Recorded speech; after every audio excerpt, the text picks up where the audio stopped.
Hey everybody, I'm Anna McEwen.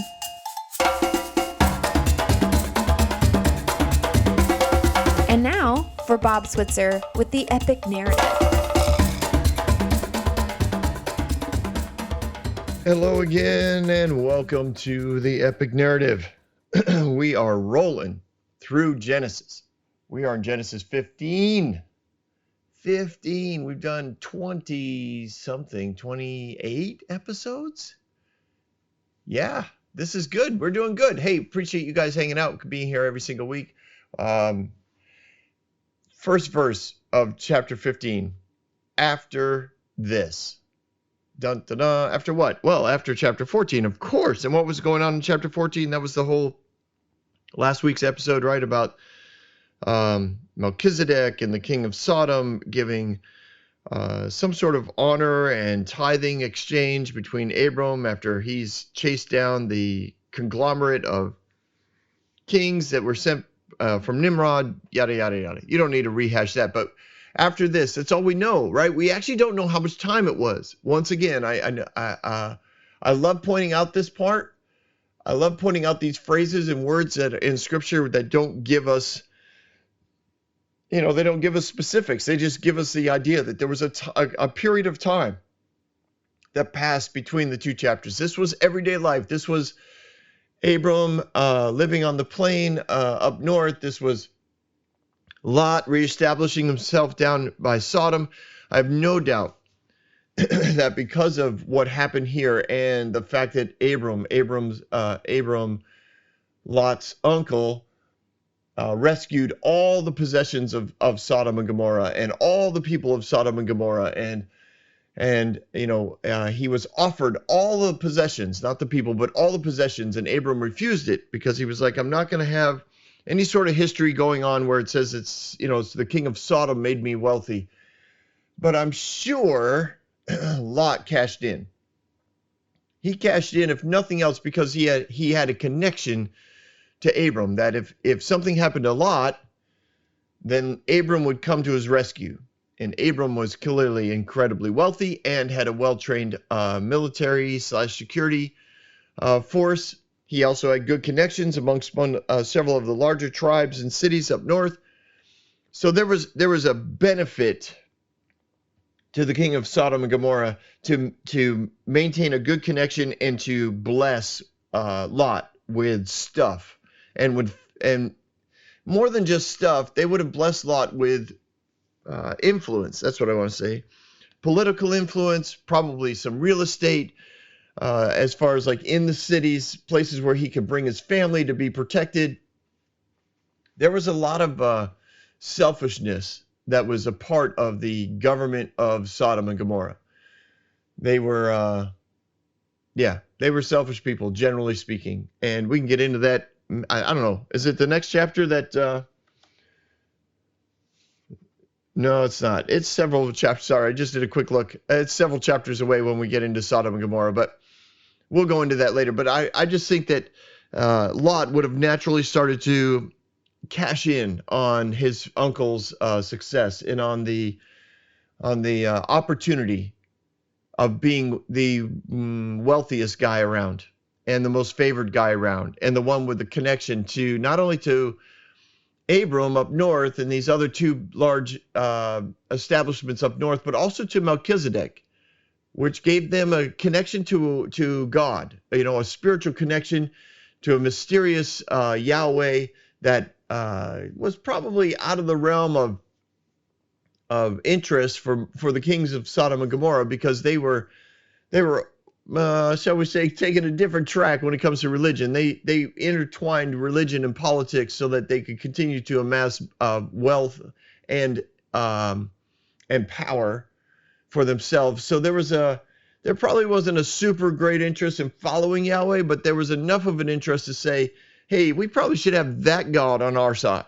And Lot gave them that connection.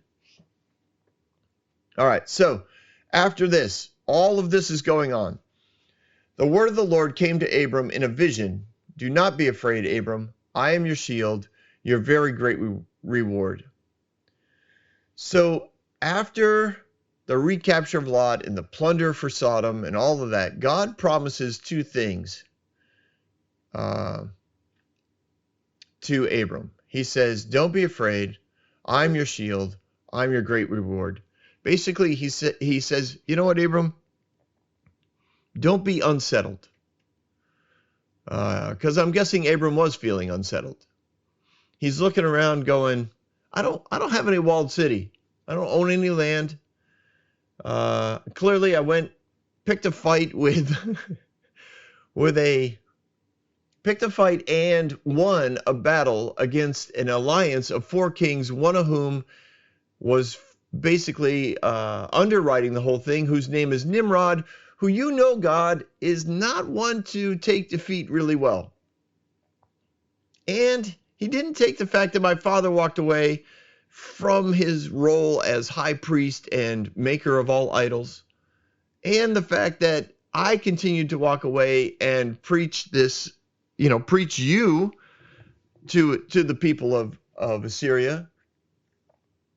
Like, I'm not so sure, like, this might not come back to bite me. This whole, family matters, and relationship connections matter. And this line, there was a reason why Lot was taken captive. There was a reason why all of his stuff was taken captive, and all the other people that were taken. Yes, but there's a reason why it's mentioned that Lot was taken. And he was taken because everyone knew he's connected to Abram. Abram's connected to Terran, whatever his father's name was. And that hurt Nimrod. That was an ego blow to Nimrod. Abram was scary. Abram, according to legend, walked through a fiery pit and came out unharmed. Like, that guy, I'd like to get back at that guy. If we take Lot, he may come after us, and then we'll have an opportunity to maybe kill him. And then, of course, they didn't, and they were routed. So I get that feeling of unsettledness that Abram was feeling at this point. He had a really good life going. He had really no reason to have fear, and now he does. Not just from Nimrod, but any one of those kings from the alliance could clearly come just after him. He's sitting out alone, in essence, alone, unprotected, on a huge, lush valley / plain there in the land of Canaan. You're gonna feel pretty exposed laying out there. And so God comes in, right? This is what God does. He takes what we're feeling, he understands what we're feeling, and he comes in and he says, let me speak to that. Let me speak to what you're going through right now. Let me bring peace to your mind and to your emotions. Peace is such a major part of heaven. Like, it literally is what do they say? Love, joy, and peace are the atmosphere of heaven. It's everything that God breathes in are those things, and it's everything that he speaks out comes from that breath of love, joy, and peace. And so when you're unsettled, peace is something the Lord really wants to speak out to you. He wants you to feel this. And so you do. So the Lord shows up. There's no indication that Abram sought the Lord on this. God just shows up. He's speaking as a friend. He's speaking to his friend. Don't be afraid, Abram. I'm your shield. I'm your great reward. Don't be afraid, Abram. I'm going to protect you, and I'm going to provide for you. That's huge, right? I think it's huge.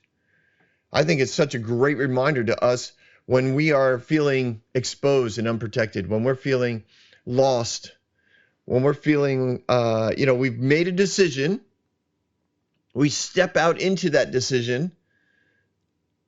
And when we're done making the decision and we sit back with the ramifications of it, we start to think, what did I just do? What did I just do? I literally could lose everything now.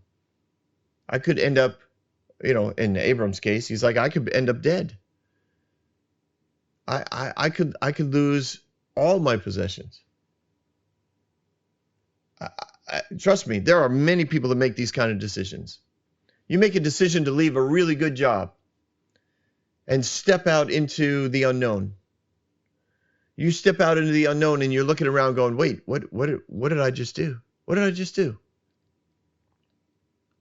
Holy smokes. Could I really not put up with it anymore? Could I really not have just swallowed my pride? Or could I have just, I don't know, been satisfied with the norm, been satisfied with enough? Why did I go for more? Abram had to be asking himself, why did I go after Lot? Why did I go after that army? I could I have worked out something else? Could I have just offered a bribe and just brought Lot back and basically let the kings take all the plunder? Like, I only wanted my nephew back because his father died trying to prove his loyalty to me and to Yahweh. I stepped into this, but maybe I overstepped into this. Yes, there were things I would like to have changed. Maybe. I don't know. There's lots of people make these kind of decisions. Lots of people step out into the unknown, and it's exciting to think about. And I'm sure Abram was fired up. Yeah, they took who? Oh, yeah, I'm going after this. Come on, put the army together. Hey, let's get my friends. They're going to back us up. I'm sure we know which way they're headed. They're weighted down with all kinds of plunder. And when they showed up and they got around, the recon had told them where they were at. He's like, okay, I got a great plan. Let's do this. Boom. These guys are set to running and yelling and leaving all the plunder behind because they couldn't carry it and run at the same time. And Abram gathers it all up and everything feels great. He ends up back in the valley of Sodom and Gomorrah. Everybody's happy to see him. Melchizedek shows up out of nowhere. And all of that is going on. And now Abram, after all of that, he's sitting back, looking around going, wait, this is bad. This could have been a really bad decision. What was I thinking? And the Lord stepping in here, basically, I would interpret this to mean uninvited, in that Abram wasn't at the altar worshiping the Lord. He wasn't at the, he didn't do anything. God steps in and says, hey, Abram, don't be afraid. Don't live in fear. I'm your protection. I'm your provision. And Abram says, all right, well, sovereign Lord. All right, so you know everything that can possibly go on, right? You understand all the possibilities of every choice anyone can make. I get that. You are Lord. All right? But what can you give me since I remain childless? And the one who will inherit my estate is Eleazar of Damascus. Abram says, you've given me no children. Verse 3. So a servant in my household is going to be my heir. Now, Abram's probably, because of the decision he made, and he's sitting out there in the open plain thinking, I could be dead tomorrow, is thinking, who gets all this? Even if they didn't come for all the plunder. Let's say they just came for me. Let's say an assassin was sent to me. Let's say I'm out with the shepherds and something tragic happens to me. He's thoroughly in a position where he's unsettled and he's thinking about his life. He's thinking about what have I got to give and who have I got to give it to? I know I had all these promises from God, but I picked a fight with a pretty big enemy right now.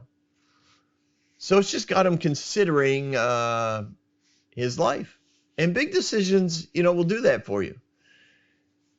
And so the Lord comes to him and he says, hey, don't be afraid, my friend. I'm going to take care of you. I'm going to provide for you. And so Abram is speaking to his friend. Hey, so yeah, this whole possession thing, this whole provision thing, I'm kind of missing a key element here, Lord. Your protection is awesome. And I'm glad you've reminded me of that because I need to know that I'm not going to be wiped out sitting out here in this open plain. But I don't have an heir.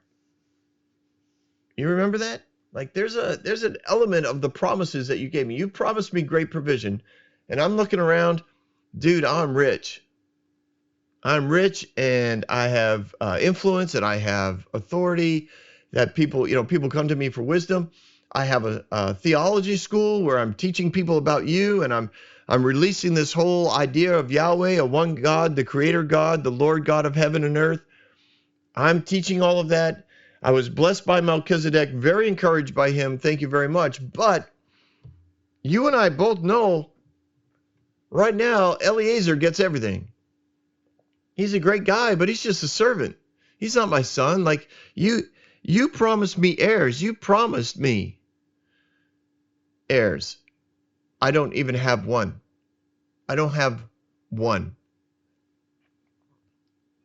So God comes, like, first of all, let's remember, God is not like intimidated by our questions. When we look around and say, hey, I stepped out, I did something pretty major here, and I'm looking around thinking, I'm missing a key element of what I believed you were going to provide.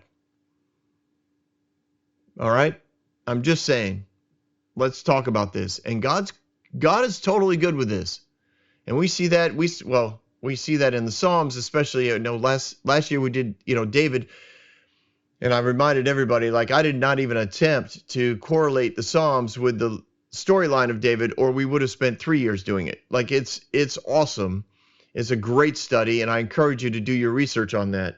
But here, there's a legitimate question coming from Abram to God, and God's response is, verse 4, this man, the servant, will not be your heir, but a son who is your own flesh and blood will be your heir. And he took him outside and he said, look up at the sky and count the stars. If indeed you could count them, that's how many your offspring would be. I know what is missing. That's what I like. I like it. I like that God says, yeah, fair question. I'll tell you what, just to make sure you know that I haven't forgotten, I want you to go outside and we're going to look up at the stars. Now, verse 6 is a semi-famous verse because people look at this whenever they're looking at salvation in the Old Testament. And this is the verse that a lot of people go to. Verse 6, Abram believed the Lord and he credited it. Sorry, I know I slur words really. I know. You guys are awesome to keep listening to me because I know that I rattle these things off, entire sentences like they're one word. And he credited it to him as righteousness. So whatever this belief is, whatever just happened, this is one of those moments with God. He goes outside. He's having a good conversation with the Lord. And the Lord, it's just precious. When you're in the presence of God, you're so filled with hope and love and peace. And I think that's exactly what's going on with Abram. He asks a fair question. Who's this all going to go to if I don't have a child? And the Lord's like, you are going to have a child. It is going to be your flesh and blood. It's not going to be some surrogate. It's not going to go to your servant who will take care of it for you. And what do they call it when? Oh, come on! I'm thinking of Lord of the Rings. The king of Gondor, but he wasn't the king. What was he called? The steward. That's what it was. He's gonna, it's not gonna go to a steward who's just gonna oversee it and make sure it runs well. It's gonna go to a literal heir. And he takes him outside and he shows him the sky. And I just think he was just like, boom, like Holy Spirit's just like bang all over him. And he's like, wow, this is amazing. Now, clearly, Abram has believed God before, right? He believed God when he started out of Assyria into the Ur of the Chaldees, when he's traveling with his father, and he believed God when after his father died, he was like, let's continue the journey and go to Canaan as we had discussed before. And he took that whole journey over there. And then when he found the land, and then when he well, not so much when he went down to Egypt, but when he got back and he and Lot split, and the Lord's like, walk the land. I'm going to show you all the land that you're going to possess. And so clearly he's believed the Lord before. Clearly he has stepped into the promises of God before. Clearly he's had constant communication, or at least consistent communication with the Lord. Why this verse? Like, where does this come from? What just happened that when he stepped out into the night sky and he looked at the stars, and he's having this conversation with God, and it says, boom, like he believed him. There's something that shifted in the life of Abram in that verse. And it makes it clear that at that point, or from that point, or maybe all along, I don't know, Abram was considered, quote, saved. Now, trust me, Abram's got a long life going on here. He's got plenty of opportunity here where he's gonna not trust God. He's gonna trust God. He's gonna have conversations with God. There's lots of stuff coming. But in all of that, the Lord was like, I just want you to know, Abram believed me. He believed me, and I consider him a righteous man. And then the Lord continued to talk to him. He said, I am the Lord. You're right. I'm sovereign. I know all the possibilities that could go on. And I brought you out of the Ur of the Chaldeans to give you this land and to take possession of it. Now, you could say, well, did Abram have a choice? Absolutely. What God's saying here is, I gave you this option. You chose to go on this journey. I'm still with you. Now, I'm guessing this conversation goes on for a long period of time. This conversation continued, I think kind of all through the night. They walked, they talked, they interacted. And I find it fascinating that after verse 7, where he says, this land, to give you this land, to take possession of it, Abram says to God, he says, how can I know that I will gain possession of it? In other words, okay, how to explain this? If this was a military mindset that God had, Abram would not have needed to ask this question. He would have known that God was going to provide for him an army big enough to take over the land. That's my kind of bottom line on this. Abram asked the question, how am I going to know that I will gain possession of it? How am I going to know? If this was a military process, I'd know. I'd know how to gain possession of it. But that whole concept of possession was not that of battle and warfare. This is a man-made mindset that says I gotta destroy the people in front of me in order to obtain what they have, because God promised it to me. So I must destroy my enemy. That's not God's process here.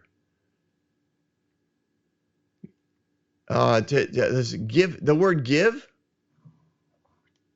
The word give here, the land I will give you, means to bestow. It doesn't mean, boom, like I'm going to run it over for you. Possession means to cause it to become yours. It's not yours now. I'm going to cause it to become yours. It's different than the whole concept of genocide and destruction and battles. Abram here doesn't know how he's even going to know that this has happened. This is what's like. And if it's not military, he also knows I'm not going to buy all this land.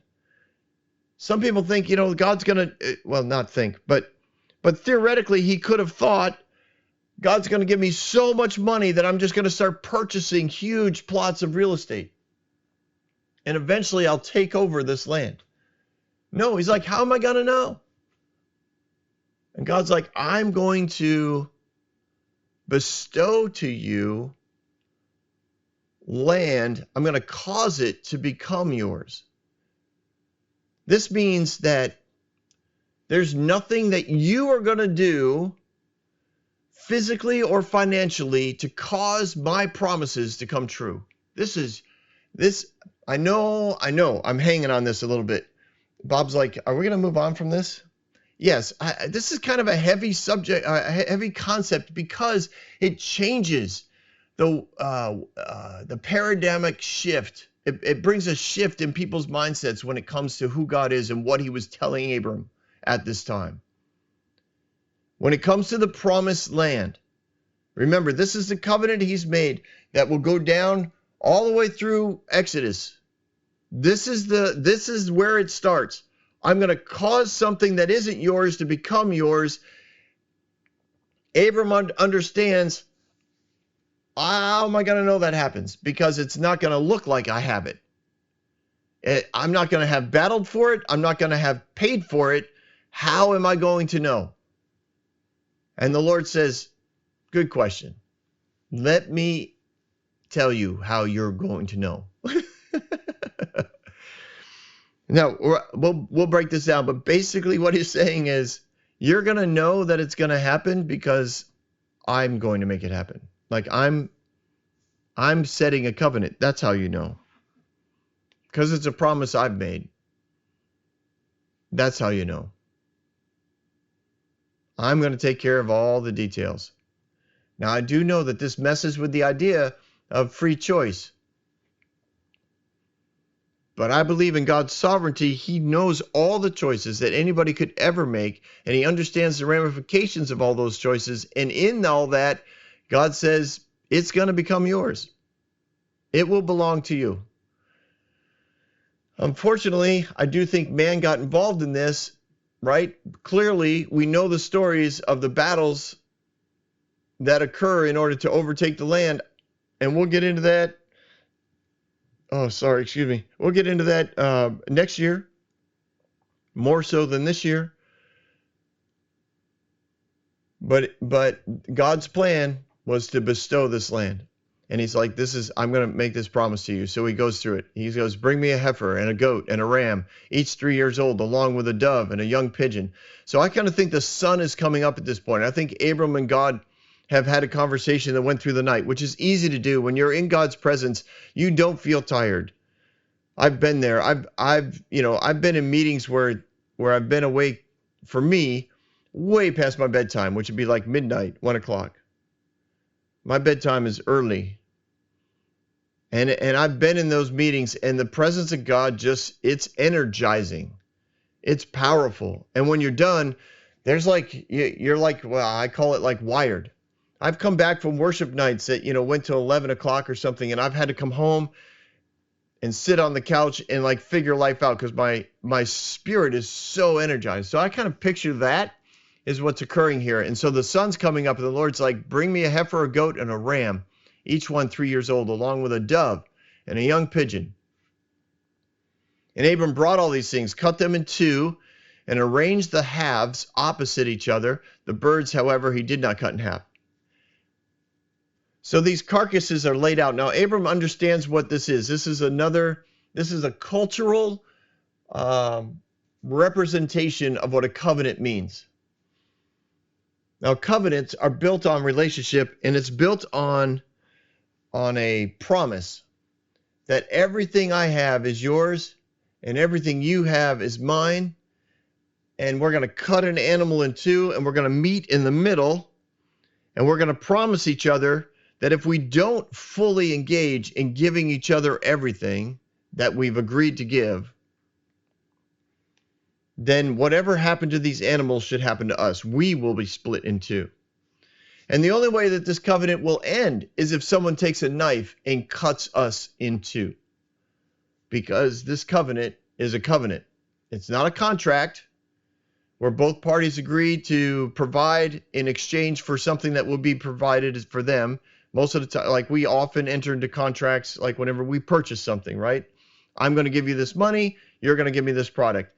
A lot of people, unfortunately, enter marriages like a contract. You're going to, take care of the home, and sorry, most guys enter in like, you're going to take care of the house and sleep with me, and I'm going to go out and get a job and provide for you so that you can take care of the house and sleep with me. So there's just like this contractual exchange. I know I super oversimplified that, but that's usually the case sometimes. And from a female perspective, it might be you're going to promise me a relational connection. We're going to spend time together. You're going to love me, and when you're at work, I will take care of the house, and if that means children, I'll take care of the children. And then, of course, we'll have sex together and all that kind of stuff. And I'm sorry if your children are listening to this and I just said the word and you have to now explain it to your children as to what in the world I was talking about. But that's enough. That's enough of that. This is a covenant, a relational covenant. And the reason why they would meet in the middle is they're saying, I'm bringing everything of me, you're bringing everything of you, and we're meeting in the middle. There's an agreement that we're both bringing everything in. Now, covenants sometimes weren't necessarily for everything in possession, but would, of the two, usually families were involved in covenants. And the men would make, would usually there's been sort of like this contractual exchange for a while. And then both parties kind of look at each other and say, you know what, if we were in covenant, if we brought everything in, then both of us would benefit greatly.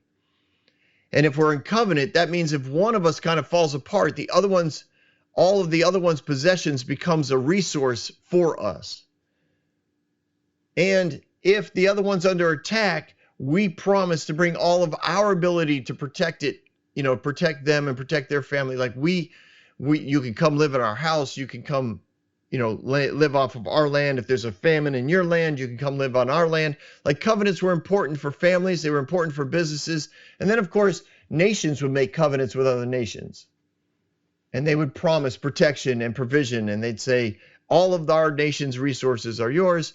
All of your nation's resources are ours. And usually that had to do with like trade and marketing and what do they call it?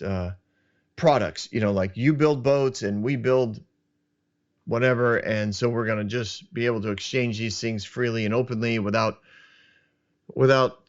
taking advantage of one another, et cetera, et cetera.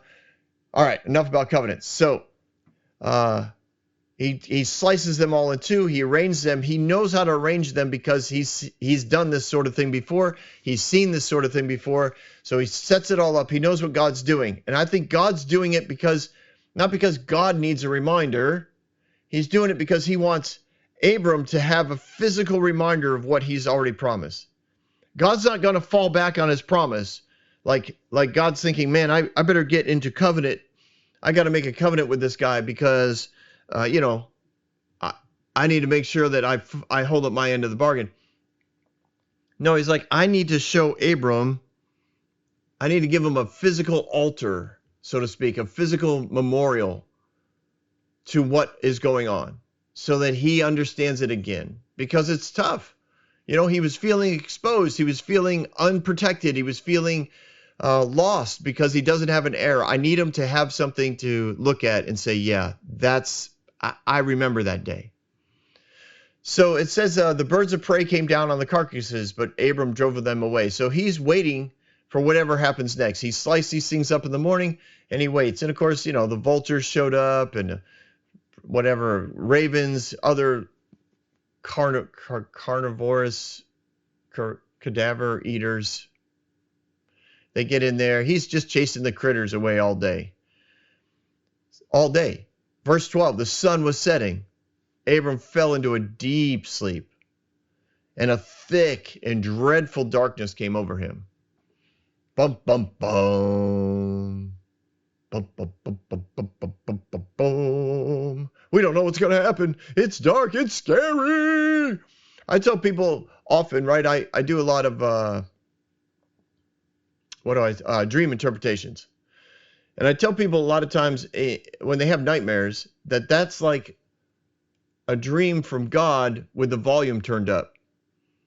And often what they've said to me is that once they have that filter over a nightmare, they realize that they've had a lot of dreams leading up to it, but they just didn't, necessarily pay attention to them because they were just like nice dreams, like fluffy dreams, and so they didn't think anything of it.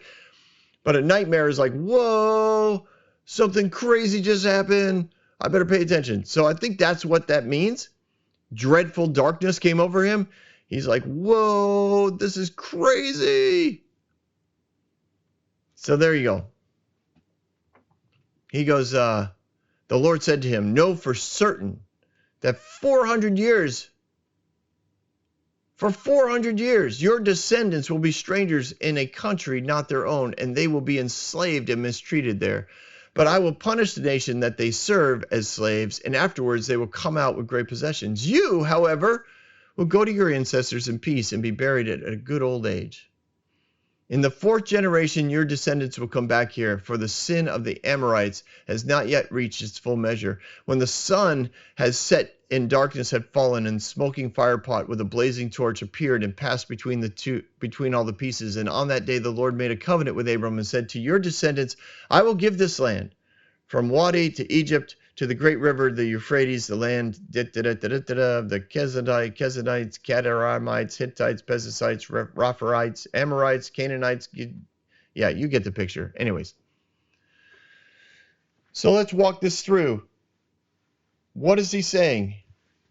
Well, I think the first thing, I know he goes into the 400 years of slavery in Egypt, which is basically the book of Exodus, which we'll get to next year. But I think what he's really saying is in verse 15, he's like, listen, you are going to die in peace and be buried at a good old age. Like, remember where this all started. This all started with Abram feeling very unsettled and unprotected. And God's like, you're going to be fine. Nimrod's not coming after you. That alliance of kings, they're not coming after you. They've made other choices. Like, you're going to be fine. I'm keeping an eye on them. Trust me. They've got other fish to fry. But he says, your descendants are going to be, they're going to end up being enslaved in a country that's not this one. It's not their own. And they're going to be mistreated there. Verse 14, but I will punish the nation they serve as slaves, and afterwards they will come out with great possession. So that idea of serving, this is important to break down, because one of the ways you can translate that is that they're compelled to serve, that they gave up their freedom. In other words, they allowed themselves to be controlled, maybe through fear, maybe through threat of loss of possessions, maybe through a desire to gain more possessions. They were compelled to serve as slaves. I think that that's an important opportunity there for translation and application. They allowed control, they allowed fear, they allowed the oppression to move over them from a place of favor where they had started in Egypt, right? Now, briefly, they're moved down there by Joseph. They're given possession of the land. And because of the way Joseph was administrating Egypt during the worldwide famine, the land that they took possession of, no one was living in at the time. And it became the land of livestock, right? It was a land of fishing. It became a land of livestock, and all of Pharaoh's livestock were given to them. In other words, they took possession of one of the greatest financial streams of Egypt. Once the famine was over, livestock was they were they were non-existent. If you remember, and well, again, if you can remember the story, the first year, everybody paid for the grain that Joseph had stored up. They paid for it in cash. The next year, it says they paid in livestock. So basically, all the livestock of the world had been brought in. Now I know it's not like literally every single one, but generally speaking, once the famine was over and people slowly started to gain back their lives, they were going to all come back to Egypt to try and purchase strong, well-developed, genetically developed horses and cows and sheep and goats. And guess who was in control of all that? The Israelites. They oversaw all of that. So they moved from this place of favor, and maybe within a couple hundred years, they were a threat both physically and financially. Their numbers multiplied. There was a lot of them in the land. They had spread throughout the land. They probably had livestock trading posts all over the land. And then I think probably politically regulations came in, mandates came down the line. Pharaoh made a decision to do this or do that, and rather than be uncomfortable, rather than pack everything up and go back to the land that God had given them, they stayed and they allowed themselves to be compelled, or they were compelled. They allowed themselves to be overrun by fear and oppression, and eventually got to a place where they were enslaved. And then they were abused. And I think they were abused because for years the nation of Israel believed that this group of people who didn't belong to them, that weren't a part of their heritage, who were very protective of their ancestry and didn't want intermarrying to go on. That nation that I think built up a lot of racism against them, and vice versa. And so they had an opportunity to basically control and enslave them, and they did. Now, for how long is that going to last? It says right here. It says in the fourth generation, verse 16, your descendants will come back for the sin of the Amorites, which is really the whole area of Canaan, which is where where Abram was currently living, has not reached its full measure. What does that mean? It means God's looking at the choices of the Canaanites, and he's like, this will end in death, because sin always does. It just hasn't reached there yet. So it's going to take 400 years for that to figure out. But when it does, Canaanites it's going to happen. Like I'm not going to tell you how it's going to happen. I'm just telling you why it's going to happen, because of their decisions. What they've decided to enter into is going to land them in death. The worship of idols, the selfishness, the arrogance, the pride, the fear, the oppression, the religious mindset, the arrogance, the selfishness, all of that's going to come back to bring about death, because that's what sin always does. He's not predicting it saying, I'm going to cause this to happen. He's predicting it because this is what happens when you enter into that mindset. So when all of that happens, your ancestors are going to come back, and all this land will belong to them. Once again, it is not God saying they're going to come back and create war against those, all these lists of people that live in the land, right? And there's 8 of them or 9 of them in the verses 19 through 21. He's like, I'm not going to put you at war with these people. You're just going to get possession of their land. I'm going to cause it to become yours. I'm going to bestow it upon you, basically because they're not going to be around anymore. They're going to self-destruct because of the way they're headed. This is the way it happens. Not because I'm making it happen, but that's what sin does. It causes you to self-destruct. And I'm just letting you know, Abram, you're going to be fine. You're going to die at peace. You're going to die at a ripe old age. And just a reminder, an actual offspring of yours from your blood is going to take possession of all that you own. I'm taking care of it. So if you've entered into a choice and you feel unsettled and you feel disconnected from God and you're thinking, wait a minute, I entered into this with great excitement and focus, and now I'm sitting back here going, holy crap, what did I do? This is not cool. I'm like in serious trouble. I could lose everything. God, where are you? Trust me, God's right there. And he says, don't be afraid. I am your shield. I am your great reward. Now that's a good word, everyone. Have a great day. I'll see you next week on the Epic Narrative. Don't go anywhere. We've got Bob Thoughts. Well, guess what time it is? It is time for Bob Thoughts on the Epic Narrative.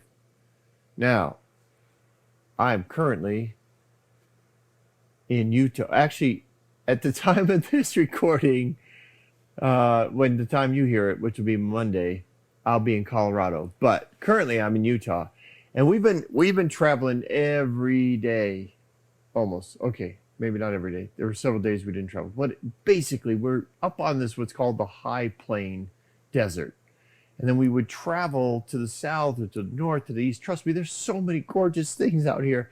It's insane. It's like walking on another planet day after day after day. It's bizarre. Anyways, we go into these desert areas, like the desert that you would think of in your head. The High Plain Desert's where our house is currently. Very green, very lush, but the land goes on forever. And it's the same in the main deserts. And every time I drive these things, it's I want to take pictures because it's like massive. It's massive amounts of land, and nothing's on them.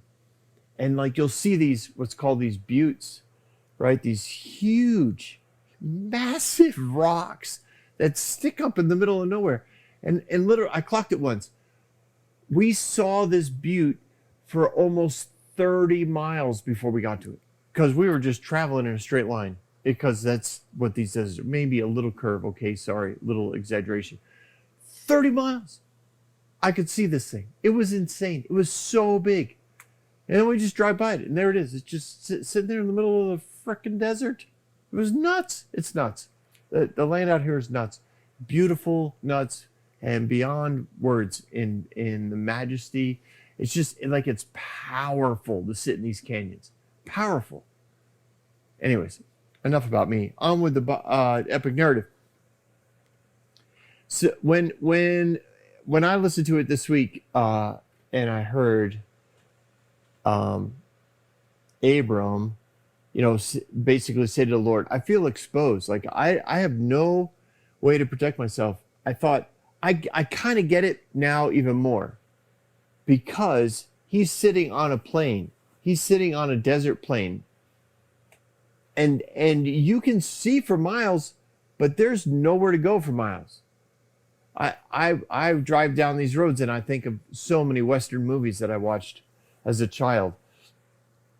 And I remember thinking, oh man, like they make it so dramatic. All they did was, walk across this big flat area to go to the mountains. It's like I drive for hours across that. I drive at 75, 80 miles an hour, and it takes me hours to get across it. On a horse, it would take you days, and you're completely exposed the whole time. There is no shade. There is no oh my gosh. So when I heard it again this week, I thought, yeah, I get it. I get it way more now because of where we currently are. Now, with that being said, I think I probably, in my desire to be clear, I think I probably talked too much about the importance of the concept that Abram heard the Lord say, I'm going to give you this land. And he did not have that the language the Lord used did not create in Abram any concept of war or purchase in order to obtain the land. He was so mystified by how God was going to give it to him that he said, how am I going to know I have it? Like, he literally didn't know. How am I going to know that the land is mine? And the Lord's basic answer was, your descendants are going to be so great, you're going to, in essence, inhabit the land. He didn't talk about it from a point of military destruction, which, by the time we get to next season, when we talk about Exodus, that's exactly what Joshua believed it to be, a military approach. But I can guarantee you, because I'm already writing those episodes currently. Well, okay, I'm not there. Anyways, I'm writing episodes for Exodus, and the language allows God to be consistent in this. He is not looking for a military campaign in order to take over the land, and Abram understands that. But what he doesn't know is, how is he going to know? Like, literally, how am I going to know? And he's like, you're going to have that many descendants. And Abram's point is, I don't have a descendant. I don't even have one. How are you going to give me this land if I don't even have one? And God does the whole ceremony. Abram sits there all day waiting for the Lord to show up, and he says, listen, Abram, I'm going to literally take care of every detail. You're not going to have to do anything in this covenant in order for it to take place. I am going to take care of every detail. So be at peace. It will happen. Now, you may listen to that and say, Bob, why did you literally, you stretched out a 9-minute episode and you just condensed it into 3. I know. It comes with time. It's a matter of processing. But that's what it is in a nutshell. God's promise of the land to Abram. Abram immediately understood it to mean he wasn't going to have to go to war to get it, and he wasn't going to have to start making massive real estate purchases in order to obtain it. It was all going to be his. And it was going to be a cultural, populational thing. His descendants were going to spread out throughout the land and bring a change to the world. And that's the best way for me to put it. It's the simplest way for me to put it. And I hope you stick with me on this. I know for some, this is a very radical concept because we grew up hearing that God was going to, in essence, he promised the land to Abram, and the plan was absolute genocide of entire nations and tribes, every man, woman, and child. And that was God's plan. And I want you to know from the start that wasn't God's plan. Now, if you want to figure out with me all the nuances and details of the language of the book of Exodus, come with me next season. Like I said, I've just started writing these things, and I know there's a lot of things when you read it in the English. If you take my view of how good God is, you look at the language and you say, well, God, you have a serious problem. But every time I've worked through the words so far, and I'm on episode 26 or 27 of next season, every time it turns out God doesn't have a problem. Man has had the problem. We want a dualistic God. And if you don't know what that is, go to my Bob Thoughts page. I know I have at least one episode on dualism, that God is both good and evil. This dualistic mindset. God is not dualism. He doesn't have to be good and bad. And the only way you experience a good is if God is bad. Go to my Bob Thoughts. I express it more. God is not dualistic. He is all good. He is all good. He is all good. All the time. All through time. Have yourself a fabulous day, everyone. Thanks so much for coming by.